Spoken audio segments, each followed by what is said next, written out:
Hey guys, welcome back to the Community Cares Podcast. I'm Dave. I'm the Executive Director here at Good Shepherd's Clothes Closet. And I'm Chaplain Chaz Blackburn, and I have the honor of being the president of this amazing organization, Good Shepherd's Clothes Closet.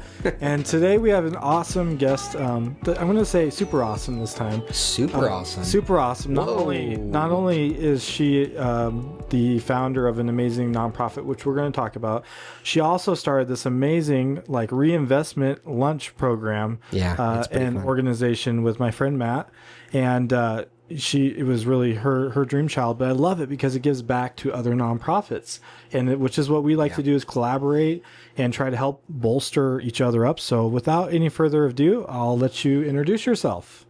Hi, everyone. I'm Sarah Wilkinson. I'm the founder of the Carolynn Children and Family Foundation and co-founder of Compassionate Business Networking, which is what they were just talking about. Yeah, and you guys allowed us to be the beneficiary of this last meeting. Thank you so much. Thank you so much. It was a little over $200, and you guys are awesome, and what an awesome gift. So thank you. Yeah, absolutely. Every little bit helps, right? And just the awareness piece, and that leads to getting a better foothold in the community. I'm sorry. I was laughing because I kept adjusting and I saw you looking over like, what are you doing? I know it bugs you. No, you don't bug me, Chaz. I swear. You're good. I had to give you You're good, buddy. What are you wearing? It's like hot in here. I know, man. I wasn't thinking the long sleeves. I wasn't thinking it. It was cold this morning. I'm not sweater. Yeah, but I'm not going to criticize our guest. Chaz, this is episode 106. He should know by now. Wait, 52 plus 52 is 104. So we have made it past the 2-year mark. Yeah, we have. Congratulations. We've been doing this for over 2 years, man. It's amazing. Well, be the change that you want to see in the world. It's our cliche saying, and these organizations both are, they're both doing that, and especially the one that, the first one you were talking about that we're going to get into a little bit later. And I can't wait to hear why you started that with your family, and that personal touch of who you are behind there. Beautiful. Thank you. Yeah, we're super excited for it. But we're going to get into our episode. We always start with our sponsorships, and we're so thankful for our sponsors. Without you guys, we don't exist. The Community Cares Podcast is awesome, and you guys watching is amazing. And those individuals that donate $20 a month, without you guys, we don't exist. It's really hard in the climate right now. So to be able to have those consistent people that are just giving every single month, thank you guys so much. It's so true. I mean, even everybody knows it's a hard time for nonprofits right now, and Dave's been a little bit stressed, but he's looking a little better. We rested a little bit this weekend. It was good. Good for the soul. You deserve it, brother. You work super hard, and I'm grateful for all that you do for us. Hey, thanks, buddy. Yeah, no, it's awesome. So we're going to get into our sponsorships. These people believe in our cause, and when you support them, you support us. Definitely. I was actually talking to Pat this last week, Patrick over at Shelley's Hardware. Woo-hoo. And he was saying, we've actually seen an increase in people, and we've had several people say, it's because I heard it on the podcast. No way. That's amazing. I'm not kidding. It works. Last week. So that was super encouraging. So when you shop at Shelley's Hardware, you support Good Shepherd's Clothes Closet. They donate to us, and they help make this happen, this community effort. So thank you guys for shopping there. Thank you for letting them know too.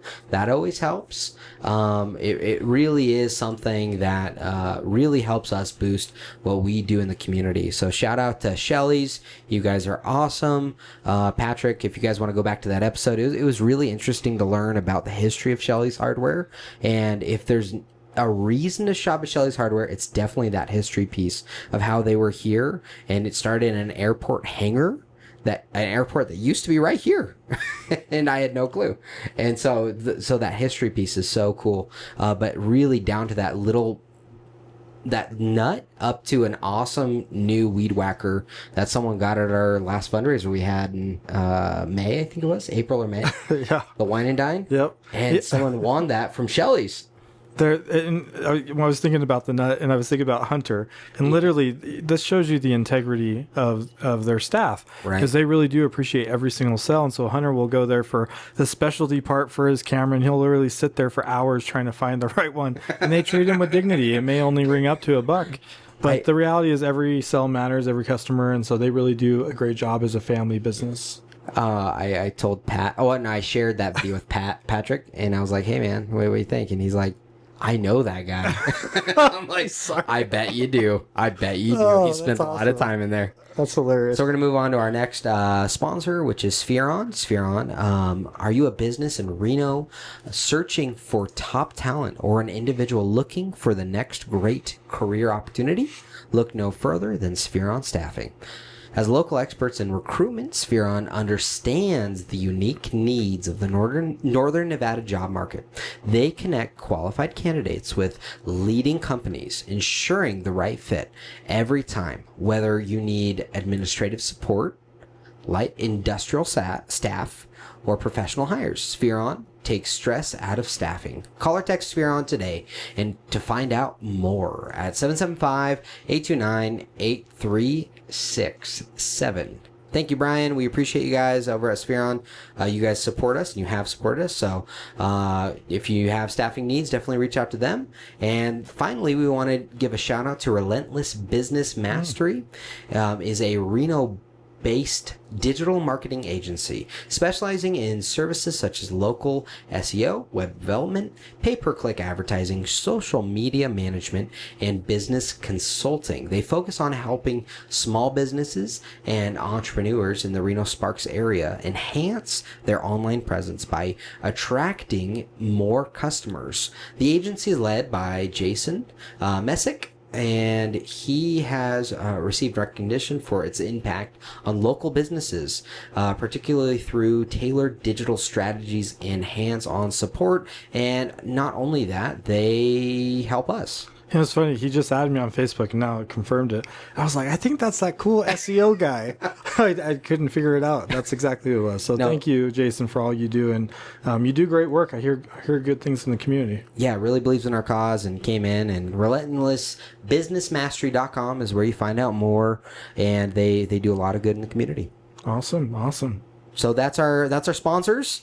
So with that being said, Sarah, thank you for being here so much, and I would love to get into the history of the why. Why do you do what you do? Yeah, of course. Thank you for having me. Real quick, I want to do a shout out also. Jason with Relentless Business Mastery does all of our nonprofit website and SEO and everything as well. So Yeah. that's awesome. The history and the why. So about 3 years ago, my 4-year-old daughter, I woke up to her having a grand mal or tonic-clonic seizure right next to me in my bed. Now, if you don't know what a grand mal or tonic-clonic is, it is what you think of when you think of a seizure. The shaking, no breathing, convulsing, the foaming out the mouth, all of it. So it's terrifying. It's very traumatic. For me, it felt like watching my daughter die right before me.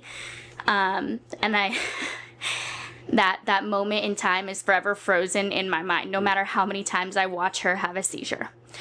After that happened, we spent a lot of time in the ER. We spent a lot of time with medications, and I missed a lot of work. I was in the aviation world, and I was struggling mentally, emotionally, physically, financially. I was struggling a lot. My whole family was. My husband, my other children. I have 4 kids. And it had a huge impact on all of us, our financial life, our mental health, all of it. And so a year after she started having these seizures, I was diagnosed with an autoimmune condition before I was even 30 years old. And I tell people, like, stress and trauma have so much to do on your body. It takes such a huge toll. And to have Undoubtedly. to watch your daughter go through that over and over again, it's just so stressful and so traumatizing. You know, I just want to add, like, even when Lily gets a cold, that to me is so hard to watch. It's our child, right? Yeah. So going through something like that is extremely traumatic. Thank you. Yeah, it really was. I had to switch up my entire career and work remote, which worked out fine. I found that I had a calling and a connection to build relationships and connect in the community. And so I eventually decided to start the Carolynn Children and Family Foundation to help the entire family thrive. As my favorite saying is, you can't help this child thrive without helping the foundation of the home. And that is the parents and the siblings. Like, the support system matters too. Well, I think a lot of times that gets overlooked, right? It's not the holistic view of what needs to be and who needs to be supported. Absolutely. It always gets overlooked. Yeah. But I like to say, think of it like an airplane. You have to put your mask on before you help others. Well, if this parent or this sibling is not getting their mask put on, they cannot help this child. You know, and I just want to add, working with the county, especially in the foster care system, not always, but sometimes there's parents who just are not being supported and they don't know how to take care of their child with special needs. And that is something that happens. So to have an organization that can come alongside you and provide that emotional support and encouragement and best practices, I mean, that's really amazing. Yeah, absolutely. I love it, and I love the work and the help that we can do for everyone, because I know I needed it, and I hope I can change that for others. It's amazing. I mean, everybody we have on here has an amazing story, but that yours is really heartfelt. Thank you. Yeah, it's pain into purpose, right? And you're stepping it up and helping others, like you said. And there's something about helping those who have children. I mean, it's tough enough to be a parent. It really is in this day and age. And then to add on what you're talking about, I mean, that's a lot of heaviness. Yeah, it takes a village, and in this day and age, it's really hard to really have that village. And then, yeah, like you said, to throw on extra problems, extra things you have to deal with. It's a lot to handle. Yeah, you said something which I think is impactful that a lot of people say, but I'm not sure everyone fully understands what it means, right? You said it takes a village. So, I mean, let's bleed that out a little bit. What does that mean? It takes a village, right? Because I think that's a much more powerful phrase, but it's often very overused, right? Mm-hmm. So I know for me that village is family, friends, my friend Chaz, even though I give him a hard time. Uncle Chaz to hold Stevie and Stevie cry. That was my favorite picture. That's my favorite picture. But to you, what does it takes a village mean? Exactly what you said, family, friends, but also community, community support and assistance. But really, this day and age, it's so hard. Everybody's so busy. Everybody's working. Even your family and friends aren't often able to help as much as they should or could. No, you're right. It's hard, definitely. Mm-hmm. I mean, we have a 10-month-old at home. And it's complicated sometimes to find the right babysitters, mm-hmm. people that are available to help, even family and friends that are retired, but they've created things to do with their life, which is great, mm-hmm. but that takes away from possible different scenarios where they could be with my son, right? And so, which complicates things sometimes, whether it's golf or bowling or maybe a part-time job or a hobby or whatever it is. It can be all sorts of things, but I think it's really important to be able to be available for family and friends. I really do. One thing I say about Chaz a lot, because he's a very busy dude, and I love my friend Chaz, but he is busy available, and I've said that for a long time. It's okay to be busy, but are you available? Are you actually? Because we get busy and then we burn ourselves out, and then we're like, oh, I just don't have the bandwidth to call that person back, right? So to be able to maybe taking a village for some people is, hey, just giving a call back, mm-hmm. right? Sometimes it's just being there to listen. Yeah, the power of presence, right? Mm-hmm. I mean, that is such a excuse me, that's such a rarity these days. People don't understand what does it mean to be present and listen and actively listen, to really be engaged and care with your whole heart and have that compassion. That is really important, and it can make a world of a difference. You may not be able to fix it for that individual, but just to listen and tell them it's a safe space, that can do a lot. Yeah. Absolutely. So let's get into what inspires you to do what you do. I think you kind of touched on it a little bit with what you were saying about why it started. But I mean, is there a certain story maybe recently that you guys were able to help someone that kind of helped inspire you? Yeah, I mean, everyone that we're able to help inspires me a little bit. We did a self-care night recently, and we had somebody come in, and she was just expecting to get some time to herself, and it was great. And we had our trauma and grief counselor there, Jolynn Armstrong with Grapevine Inner Wellness, and she felt so comfortable to open up to us in the room, and we had Jolynn there to help support in the way that she knew how as well. And I think she left that room feeling so much better. You know, she cried and she talked, and we were there to be there for her. And it just was so heartfelt and warming to me. And shout out to Jolene. We hope you have a quick recovery, Jolynn. Yes. After your surgery, and we're so grateful you were able to get that surgery, and you're in our thoughts and prayers. Absolutely. Awesome. Well, any future and vision that you want to share with us about the foundation, what you guys are wanting to do in the future? Yeah, absolutely. So currently we offer mental health support through partners that we have. One through Jolynn with her Grapevine Inner Wellness. She does trauma and grief counseling. And two, with the art therapy studio of Reno, Paulette. She helps us as well, partners with us. And then Quest Counseling. So they partner with us to offer reduced cost services to our families, and then we help cover the difference of whatever's needed. Super cool. And then we are also trying to get started these self-care nights, quarterly self-care nights. The whole family comes and everyone gets some space and time to themselves, and we have activities for everyone. The parents, sometimes they'll get we'll have a massage therapist in there. Sometimes it's a yoga instructor, whatever that may be for the parents, and then for the kids as well, a different activity going on. Very cool. We want to do organic food assistance, first aid and CPR assistance, things like that. That's great. That's a good vision. It's a good thought process on what you guys want to do moving forwards. So tell us more about you personally. I mean, who are you? You do some cool videos with some deep thoughts. I like watching them. Thank you. Yeah. So I'm originally born and raised in Fairbanks, Alaska, and I moved here 8 years ago with my family.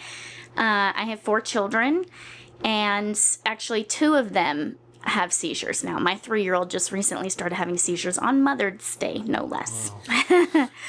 So that's unfortunate. We don't know why. They say it's genetic. We don't know whose side of the family or how far back it is, because we certainly don't have seizures. But a few months ago, back in January, I was diagnosed with thyroid cancer.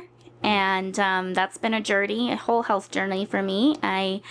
I run business development for Twayboard Security, and I help out a lot of other businesses with their business development as well. So I do have a website. I published a book, a poetry book of my journey the last few years and the traumas and stresses that I've been through.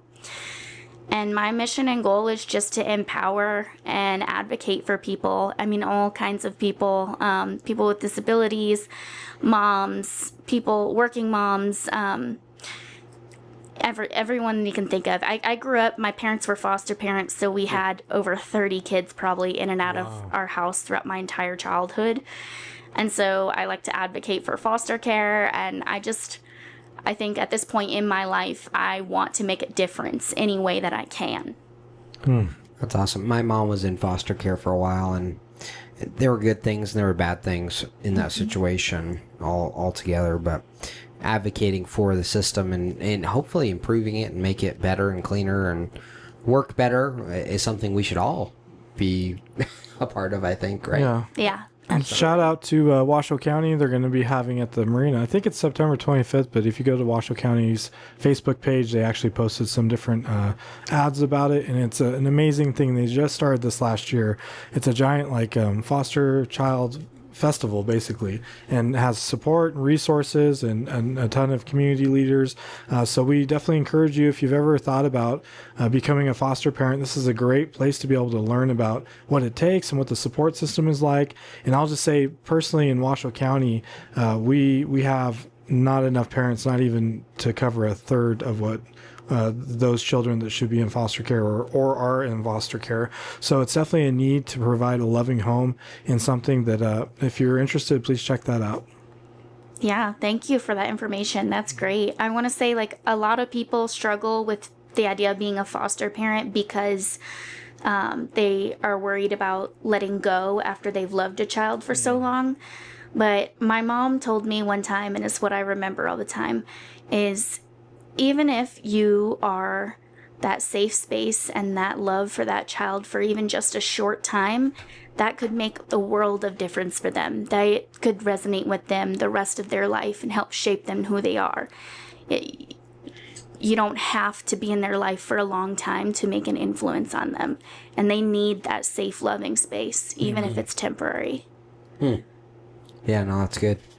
I completely agree. It's a dangerous and odd situation we're in as a country with children, right? Because there are, I think, what was the last statistic I looked at? There's like 2 million plus people on the adoption wait list, but normally that doesn't include the people looking for foster houses, right? So those are not included in those numbers because they're looking for adoption, period. And so it's not necessarily foster adopt. And I have friends that have done foster adopt, and it's beautiful, but it's really hard. It's really hard. It's not an easy thing to do because you're taking in a child that might be going through a hard situation and take it out on you. That's the reality. And I've seen that with some of my friends, and so it's hard, but it's such a beautiful thing to be able to do, for sure. As the foundation, how can people support you with the foundation?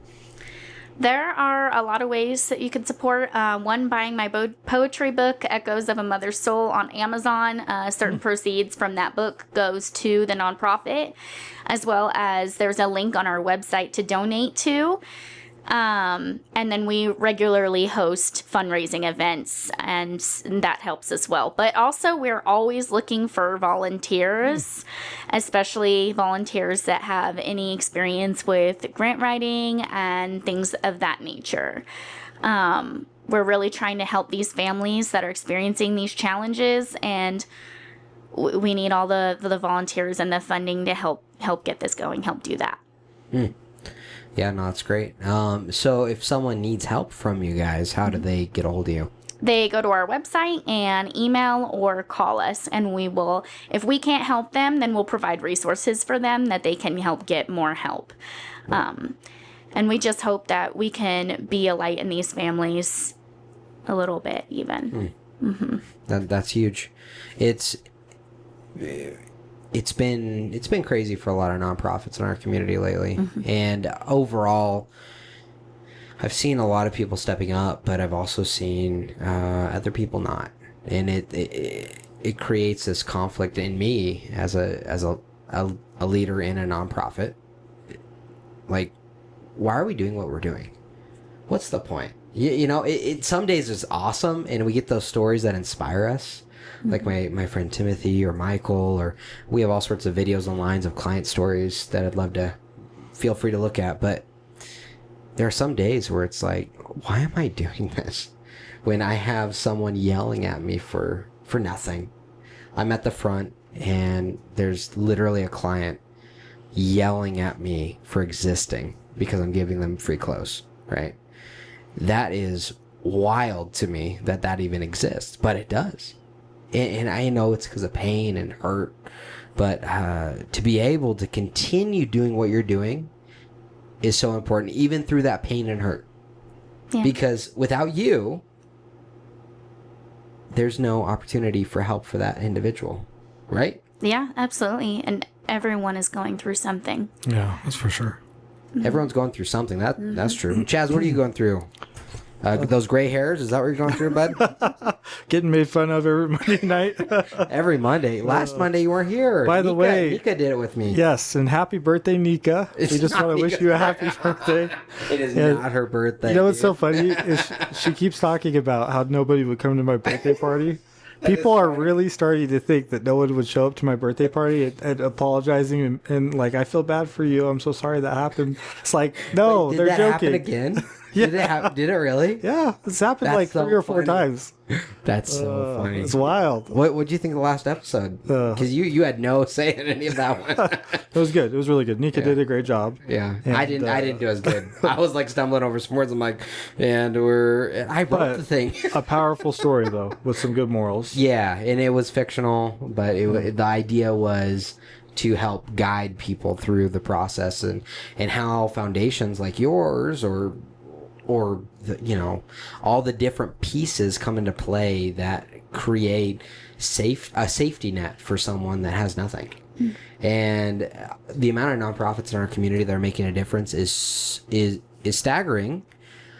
But a lot of our nonprofits in our community are also very small, which is I'm glad they're there, but we need support. Yeah. Smaller nonprofits need support too. And the ones that just silo off too and don't want to collaborate or work together, that is a problem, right? Because we can go so much farther when we work together. And so we have an amazing community of organizations in Northern Nevada. I mean, we have some really good people. I say it all the time. Compared to some of the other places I've been, people really do care in Northern Nevada, but we definitely want to continue to foster that collaboration. Yeah, no, absolutely. Collaboration is really hard sometimes to make happen. Honestly, it's hard. I hope it's just because everyone's busy and not that they generally don't want to collaborate to make things better, because we should all want to collaborate to make things better, right? I agree. It's the mustache. They don't want to be around Dave's mustache. we have a lot of collaborators, but I agree with you that I hope that's the reason. But my conversations with funders and some other foundations and also some nonprofits is the reality is they're scared that their funding is going to be lost if they work with another nonprofit. Yeah. Like that other nonprofit's going to come in, swoop in, and steal their funding. I've heard that. And it's sad. It's really sad because we are better together. We are stronger as a community, not as individually siloed nonprofits, truly, which is why we do this podcast. Is we really want to feature all these different foundations and nonprofits and difference makers in our community, because without the difference makers, there is no difference made. Like, that's the reality. Yeah. And we have to be fighting for the least of these, that person that has nothing. Because I'll tell you what, my first day, that gentleman that came in and he just needed a blanket and he was bawling, and it was February, it was freezing. It's really hard to think of February and freezing when we're in this hot room right now with all the lights and everything. But it was February, it was freezing, and it gets cold in Reno in February. It really does. But to be able for him to get help, for him to be able to go to the CARES campus, for him to be able to get the extra support needed to survive is crucial. It's not just a blanket, right? It's hope and dignity and love. 100%. Kindness. So did you have anything else you wanted to kind of share with us and fill us in with what you guys are doing? Any events or... Yeah, we're constantly having events. Definitely check up our Facebook and our website for those. October 14th, we're doing a fundraising event through a local restaurant. That should be on our website, so go check that out. I do want to also put in there that special needs families have a 70% higher divorce rate, which is astronomical. So, and the reason is because the stress and trauma that they're under. That's a huge part. So, which is why we want to be able to help a lot mentally and emotionally for the whole family. And that's something that we also help offer and provide is marriage counseling. That's wonderful. Wow. Yeah, that's beautiful. What would you classify, just so then people listening know what they're either going to support or maybe they have a friend who has a family member with special needs. What would you classify as special needs through your program? We really try to focus on developmental and physical disabilities, but we want to help really any kind of disability that really people really need. So reach out to us, whatever it is, and we'll see what we can do. Okay, even if we can't help you, we can get you the resources to get help. That's awesome. Loves that. Great. Well, Chaz, why don't you fill us in with a long, lengthy, not a short one. You've tried to get away with the short one. I'm not going to let you get away with that again. Lengthy final thought. Final thought. My final thought is we talk a lot about the vulnerable in society, like the dying, which we have the Hospice Guest House for. I'm really proud to be a part of that project. We talk about a lot of homeless and displaced populations as being vulnerable, but we don't very often talk about those that you serve, those children and those families. But they're extremely vulnerable. You know, they have extra challenges, extra burdens financially, and I don't think that your organization gets the kind of awareness that others do, and that seems to be a trend. Would that be correct? Yeah, that would be correct. Well, I appreciate you guys, and especially you and what you're doing, and taking a stand for those vulnerable populations and those families and those children, and the kind of work that you're doing can affect generations. Because you said, the 70% higher divorce rate. So if they're able to get that marriage counseling and know that they're not alone and that there's support just even with other families that can relate, like that's huge. And that really does matter. And so I just want to thank you for taking a stand for that. And you are making a difference. And I know that you'll continue to make a difference, but please, you guys support them, donate online financially. If you want to get involved and volunteer, it sounds like there's some great volunteer opportunities. And why don't you tell them the website one more time, please? Yeah, CarolynnFoundation.org is the one you're going to want to look up. And that's Carolyn with 2 N's at the end, Lynn. Awesome. Yeah, we'll put it in the description too. Awesome. Thank you so much. We really appreciate you being here. If you want to learn more about Good Shepherd's Clothes Closet, please visit getclothes.org. We have all sorts of events and other things happening, and we're always excited and in the community, wanting to be for the community, and which is why we highlight these nonprofits every single week and these foundations and all the different things we talk about. We talk about a lot, Chaz. Yeah. That's why you have so many gray hairs. Yeah. You're weird. Well, that's because of you. No, just kidding. We're pretty close to the same age, man. Yeah. I haven't got any yet. I don't use the Just for Men, so. Either do I. I know. Oh. I can tell. Okay. So Just teasing you. Isn't that bad? That great? Come on. Hey, I did want to say we have an event coming up, right? yeah, we You do. want to share that real quick? Yeah. We have an open house fundraiser here at Good Shepherd's Clothes Closet. Come on down between 10 and 4 p.m. It's just a come on down and check it out. We have a lot of listeners and viewers that have never even seen Good Shepherd's Clothes Closet, but they support us. So I'd love to invite everyone. You, if you're watching this right now, if you want to come see it and meet us in person, feel free. We're going to be doing tours. You can come see the studio here where we're filming, and you can kind of feel the vision and what we're doing and why we're doing it. We're going to have some different tumblers and other things we're going to be raffling off. Pigeon Head donated a nice basket, all sorts of things. So it's going to be a fun event, and we are going to be streaming live for a little bit, not the whole thing, but for a little bit we'll be streaming and showcasing some of the things that are happening. We'd like to make this a yearly event, so come and make this a good event so we can continue to doing it for another 29 years almost. Well, let's do it. Yeah. If I make it though. I hope so. But I hope you do, man. Yeah. Jeez, wow, that got was a little depressing.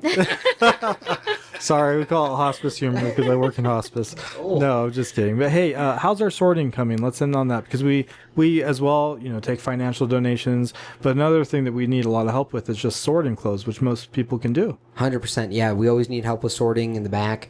Our clothing donations have been huge, which is awesome, but means we have a lot of clothes to sort right now. So we have more than we've ever had as an organization. Which, thank you, Yeah. but we got to make sure we stay out of that red zone where we have to shut down and sort.